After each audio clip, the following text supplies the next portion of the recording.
Hi, we're live from Tioga Arts Council in our youth gallery. This is my associate, Dante Di Stefano Jr., and we'd be remiss if we didn't give some shout outs this month to all the children who provided works for our youth space. So thank you to the children from the Discovery Center, their teachers, and the art director in particular, Jessica Petrolak, for filling our youth space with their work. So bear with me as I walk around with my little friend and show you what's in the gallery. Here's my friend, he loves this space. So, for those of you who don't know, this month we had a group show called What the Wind Taught Me, an exhibit of visual art and poetry and conversation.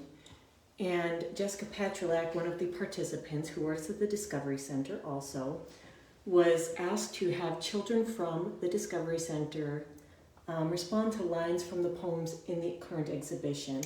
So we'll walk through and we'll just do a quick look at some of them. The first is titled Honeybees on Fire by Orson from the Discovery Center. And it's in response to Abby E. Murray's Free Shipping. Next, this gorgeous blue one is by Roland. And it's titled, I Will Push My Blues into Orchids, which is a response to Leo Umansky's Hard. This next one, which has some incredible detail of fish in it, is in response to David Lehman's poem in the manner of Wallace Stevens. And the line, which is a bit long, is, note the versions of the sea that compound, a surface of blue with white of foam and white bird leaving its native home. The next one is by Caleb from Joe Wiles' The Holy Hour. And the line he responded to, my daughter spins, giggling in the rain, and giggling spins. And if you see, there's a little girl at the bottom of this beautiful piece. And here's another one. This one is in response to Christian Teresi's Ruth Stone Explains the Book of the Dead to Sylvia Plath. And the line was, my hair, the color of the sun, I've fixed over storms of smoke, and I am one you are see. I am one you see smiling, by Mason L.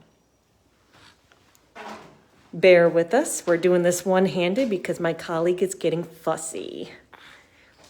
The next two, which I love, Atticus, which is personally, I think, a fabulous name, responded to H. L. Hicks. What precautions does this situation require? I downloaded plans to build a birdhouse, peak-roofed, with discarded license plate. And hold on, let me adjust my buddy. Wink. Thanks, friends. Here's another wonderful one by Andre, and it's in response to Nin Andrews' The Fire. And the line reads, sometimes she even talks to the flames. Go away, now. The fire never listened. It can't. And as we move through the front portion of our youth gallery, here's one by Kaylee, and it's in response to Maria Mazziotti Gillen's Snow Falls Thick. And Maria is a wonderful poet, artist, and she used to head the creative writer department at Binghamton University. And the line Kaylee responded to was, my mother gives me a potato fresh from the oven. And I love the contrast of the pink and the blue in this one. This next one is by Jayla, and it's in response to David Lamb's poem again, but it's a different line. And it reads, and his first idea of the leafless world that giants view of night's midwinter blaze. Great work, Jayla. David Lamb's poem must have been very popular because here's another one that talks about the white bird leaving its native home. And this is by Piper from the Discovery Center. And here's another response to Leo Umansky's Hard. I will push my blues into orchids. And this was a very popular one, and it was an artistic response by Desiree. And here's Grace, who responded to Diane Wiener's Golem Twilight 37 poem. And the line reads, "A dragonfly around my neck saw you over the new moon."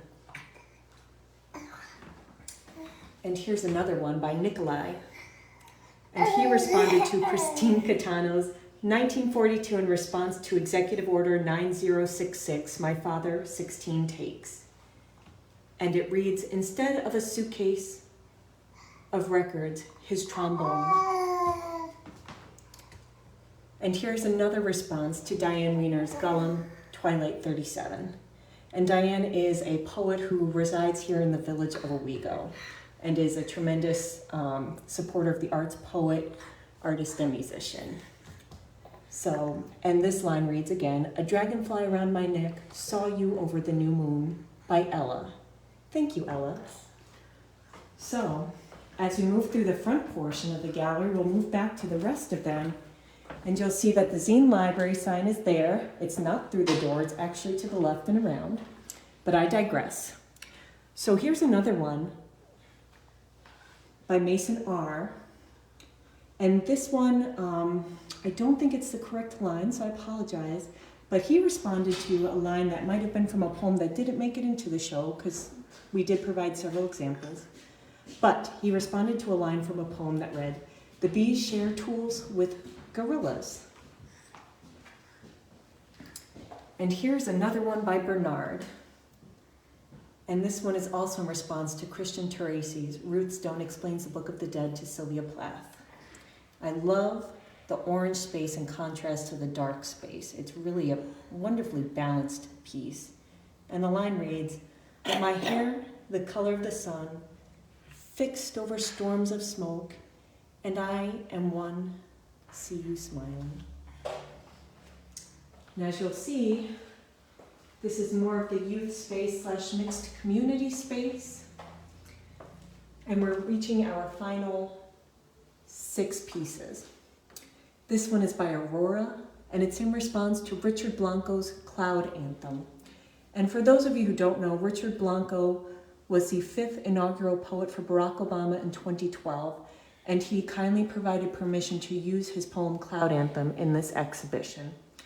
And Aurora responded to the line, "Until we are clouds that tear like bread, but mend like bones." And as we move along, another child responded to Lee Umansky's Hard. "I will push my blues into orchids, and this is by Samantha, and it's a beautifully colorful piece. Next is a piece by Kaylee, and she also responded to Richard Blanco's Cloud Anthem, but a different line. The line reads, "Free to become any shape imaginable, a rose or an angel crafted by the breeze like paper mache, or a lion or dragon like marble chiseled by gusts, until we scatter ourselves." And this participant, Kaylee, responded particularly to the image of the lion in that line. And this one, I just love the bright reds and pinks and the mixture of marker and crayon. And this is by Cynthia, who responded to Christine Catano's 1942 in response to Executive Order 9066, my father, 16 takes.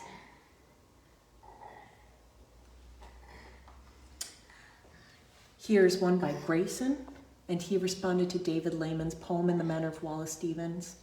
And David Lehman,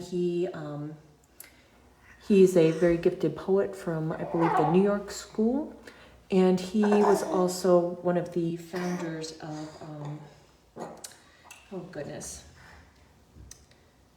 well, I'll just have to look that up. But he's a very well-known poet, and I believe he resides in Ithaca now. I remember. David Lehman, I believe he's responsible or heavily connected to the Best American Poetry Journal. And last but not least is a piece by Hazel in response to Self-Portrait by Eloisa Amezcua, I almost certainly mispronounced that, so I apologize.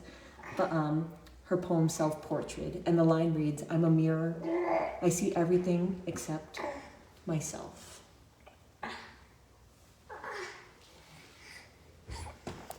Well, thank you guys for joining us. And it's a little crazy here, but we figured no better way to show the children's gallery than with this little guy in hand. So I just want to say thank you again to all of our participants, to little Dante for not fussing for 5 minutes, and to the artists who participated in the show. And in this case, a special shout out to all the artists at the Discovery Center and Miss Jessica Petrolak and her colleagues for supporting this. Thank you.